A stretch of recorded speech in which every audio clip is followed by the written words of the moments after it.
Following that 1-1 draw against Legon City's Abdul Gazel's boys will be facing Real Tamale United at the Barbarian Stadium. Let's take a look at the squad the coach Abdul Gazel has listed for this particular encounter. Goalkeepers, we have Frederick Asare, who put out a very important performance against Legon Cities and denied them the winner in that particular game. Moise Poati has also been named in the squad for that particular game. And the defenders, we have Mohamed Al Hassan, Maxwell Ajiman, who's recovered from injury. We have Augustina Jupon, we have Kojo Apel, we have Nicolas Osebonsu, we have Charles Owusu, we have Sharif Mohammed.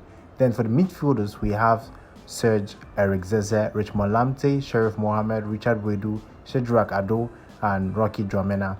Then the attackers, we have George Mfwege, Matthews De Sosa, Enoch Morrison, Isaac Opong, Stephen Mukwala. That is the squad for that particular game against Tamale United. The first game in Tamale ended 2-1 victory for Real Tamale United, and Kotoko will be looking to, get that win against them at the Barbarian Stadium after 2 games without a win. Seydou Zebo has been sacked after a poor run of results, and it looks like Abdul Gazel will be looking to get Kotoko back on track as they face ROTU in the Ghana Premier League. That is the short update I have for you. Subscribe if you haven't and click the notification bell. My name is Clinton Eleto from Football View.